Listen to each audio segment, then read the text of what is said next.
Assalamualaikum warahmatullahi wabarakatuh. Perkenalkan, nama saya Puput Nurhayati. Saya mahasiswi program Pascasarjana Pendidikan Islam Anak Usia Dini di UIN Sunan Kalijaga, Yogyakarta. Di sini saya akan menjelaskan materi dari mata kuliah studi hadis yang diampu oleh Profesor Dr. Hajah Marhumah MPD dengan tema Pendekatan Makna Kumagza dalam Studi Hadis karya Syahirun Samsudin. Nah, jadi pembahasan yang pertama pada materi kali ini adalah pengertian dari makna kumagza itu tersendiri. Makna kumagza merupakan suatu pendekatan hermeneutika atau dalam arti sempit sebagai jalan untuk menginterpretasikan Al-Quran atau hadis. Jadi, teori penafsiran hermeneutika yang paling sesuai adalah pembacaan makna kumagza, yaitu penafsiran yang menjadikan makna asal literal atau makna historis tersurat sebagai pijakan awal untuk memahami pesan utama teks, signifikasi, makna terdalam, dan tersirat. Menurutnya, sesuatu yang dinamis dari penafsiran bukan makna literal teks, karena ia monositik, objektif, dan historis statis.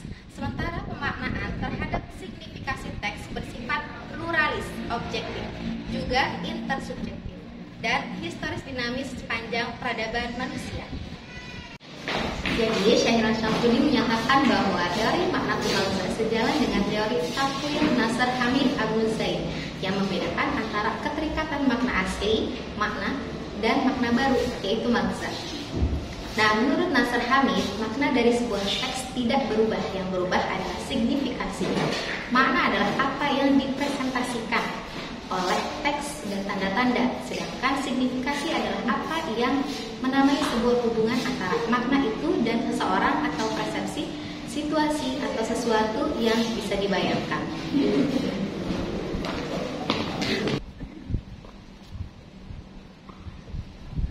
Nah, yang melatar belakangi lahirnya makna kumagza adalah keprihatinan atas kondisi umat Islam sekarang ini, yang makin lama cenderung mengalami pendangkalan dalam memahami teks Al-Quran dan hadis. Ia menyebutnya dengan pemahaman yang literal. Nah, masalah yang timbul secara serius antara lain sebagai berikut. Yang pertama adalah ayat-ayat Al-Quran dan hadis dipahami dengan teks komprehensif, tidak utuh dan sepenggal-penggal.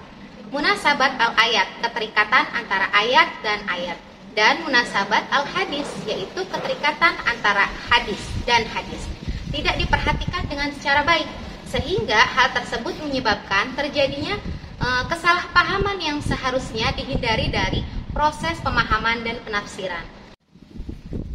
Yang kedua, sebagian umat menjadi ekstrim dan eksklusif, hanya memandang penafsiran mereka saja yang benar. Padahal keberagaman penafsiran atas sebuah ayat atau suatu hadis tertentu pasti ada, bahkan sejak awal Islam ada di muka bumi ini.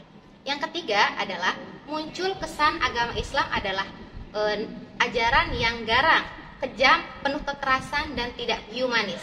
Padahal Islam diturunkan sebagai rahmat bagi manusia. Hal ini tentunya menodai citra Islam itu sendiri.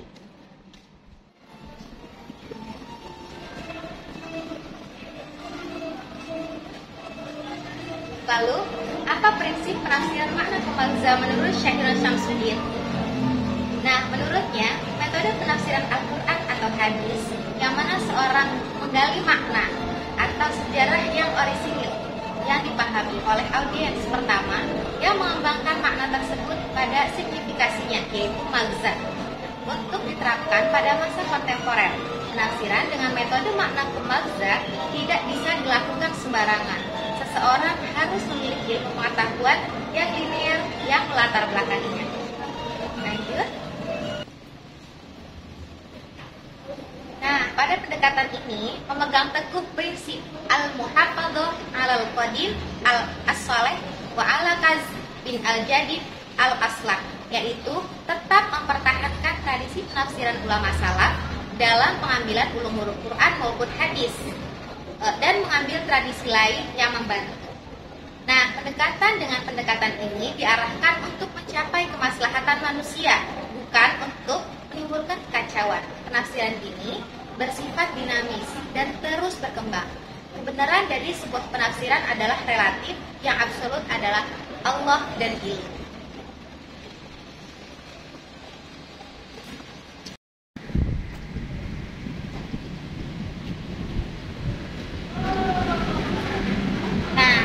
Sekarang saya akan membahas mengenai aliran hermeneutika dari segi pemaknaan terhadap objek penafsiran. Dibagi menjadi 3 aliran. Yang pertama adalah aliran kuasi-objektivis konservatif, yang kedua adalah aliran objektivis, yang ketiga adalah aliran kuasi-objektivis progresif. Menurutnya, dengan melihat kecenderungan dari aliran umum tersebut, bahwa di sana terdapat kemiripan dengan aliran dalam penafsiran Al-Quran saat ini. Hingga ia pun membagi tipologi penafsiran kontemporer menjadi 3, yaitu kuasi-objektivis tradisionalis, pandangan kuasi-objektivitas modernis, dan pandangan objektivis. Dari ketiga pandangan di atas, menurut Syahirun Samsudin, yang paling dapat terima adalah pandangan kuasi-objektivis modernis, sebab di sana terdapat keseimbangan hermeneutika dalam aliran memberi perhatian yang sama terhadap makna asal literal dan pesan utama di balik makna literal. Dengan memberikan penjelasan tambahan tentang signifikasi, kemudian dia mengistilahkan teori pembacanya tersebut dengan pembacaan makna kembangkan. Berikutnya mengenai langkah-langkah metode tafsir berbasis makna kembangkan. Sebelum langkah-langkah, penulis menegaskan pendekatan kemanusia adalah pendekatan di mana seseorang menggali atau merekonstruksi makna dan pesan utama historis yang dijalani, makna dan pesan utama magza yang mungkin dimaksudkan oleh pengarang atau dipahami oleh audiens, kemudian mengembangkan pesan utama tersebut untuk konteks seperti ini. Nah, langkah-langkahnya yang pertama itu adalah signifikasi fenomenal historis atau al-magza at-tahrij. Yang kedua adalah makna historis atau al-makna al-tarikh. Yang ketiga adalah signifikasi fenomenal dinamis atau al-magza al-mutahhal. Berikut adalah contoh hadis makna al-magza untuk syarat hadis membunuh kita. Hadis itu berbunyi, hadatsana Ubaidullah bin Musa Salamin an Aqrabana ibnu Quraisy an Abdul Hamid ibnu Jubair an Sa'id bin Musayyad an Ummi Syuraih radhiyallahu anha anna Rasulullah sallallahu alaihi wasallam amara bi qatli al-wazza'i wa qala kana yanfuhu ala Ibrahim alaihi salam, yang artinya telah bercerita kepada Abu Ubaidillah bin Musa atau Ibnu Salam dari dia telah mengabarkan kepada kami Ibnu Juraij dari Abu Hamid bin Jubair dari Sa'id bin Musayyab dari Ummu Syuraih radhiyallahu anhu sallallahu alaihi wasallam memerintahkan untuk dibacakan. Dan dia bersabda, "Jadi kita membantu menyempatkan untuk memberkati Ibrahim alaihissalam." Hadis riwayat Bukhari nomor 3359 pada 40. Selanjutnya saya akan membahas modifikasi hadis, teori makna kumagza dalam syarah hadis membunuh cicak. Yang harus dilakukan, yang pertama adalah melakukan takhrij hadis. Yang kedua, membuat iktibar sanad. Yang ketiga, memastikan kesahihan hadis. Yang keempat, menganalisa istilah-istilah kunci dalam hasil takhrij hadis. Yang kelima, harus menganalisa hadis yang sudah jelas kualitasnya, sahih ataupun minimal hadis hasan, dengan cara menghubungkannya dengan ayat-ayat Al-Quran. Yang keenam adalah menganalisa dari sisi historial hasil takhrij hadis. Yang ketujuh, menganalisa secara komprehensif dan mendalam isu kontemporer yang sedang dihadapi sekarang dengan data yang valid. Sedangkan yang terakhir adalah melakukan kontekstualisasi pesan utama dari hasil analisa 6 langkah di atas untuk menjawab problem atau memecahkan masalah kekinian yang dihadapi umat manusia. Nah, pada pembahasan terakhir, saya akan membahas mengenai biografi dari penulis buku ini, yaitu Dr. Phil Syahiran Syamsuddin MA. Bapak Syahiran Syamsuddin dilahirkan di kota Cirebon pada 11 Agustus tahun 1968. Beliau adalah dosen Usuluddin di Pascasarjana UIN Sunan Kalijaga. Ia juga mengajar di beberapa tempat, diantaranya Pondok Pesantren Baitul Hikmah Krapian Yogyakarta. Beliau penganut aliran Sunni tradisional yang memang menjadi aliran teologi Islam yang banyak dianut oleh penduduk Indonesia. Semasa kuliahnya, ia ingin mengkombinasikan ilmu-ilmu tradisional yang ia peroleh dengan ilmu modern. Lalu ia meneruskan studinya ke negara Kanada dan Jerman pada Universitas McGill Kanada dan Universitas Bamberg Jerman. Di universitas yang pertama, ia memperoleh pendidikan tentang kajian-kajian Islam dan berhasil meraih gelar master dalam bidang interpretasi. Sedangkan untuk universitas yang kedua, ia memperoleh pendidikan tentang kajian Islam, orientalisme, filsafat barat, dan sastra Arab.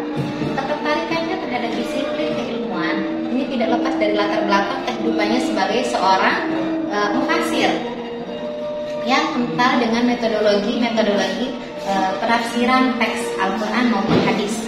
Dari sikap komitmennya dan konsistennya, Syahiran Syamsuddin mencoba mengangkat topik besar yang menjadi obsesinya, yaitu Islam dengan visual Al-Quran.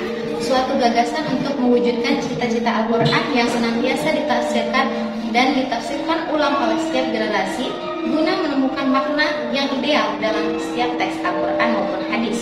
Karena kemahiran dan sepak terjang serta keseriusannya di dunia keilmuan sehingga namanya menjadi masyhur dan diperhitungkan di kancah internasional. Sekian presentasi dan penjelasan dari saya. Kurang dan lebihnya mohon maaf. Saya Gubernur Hayati undur diri. Wassalamualaikum warahmatullahi wabarakatuh.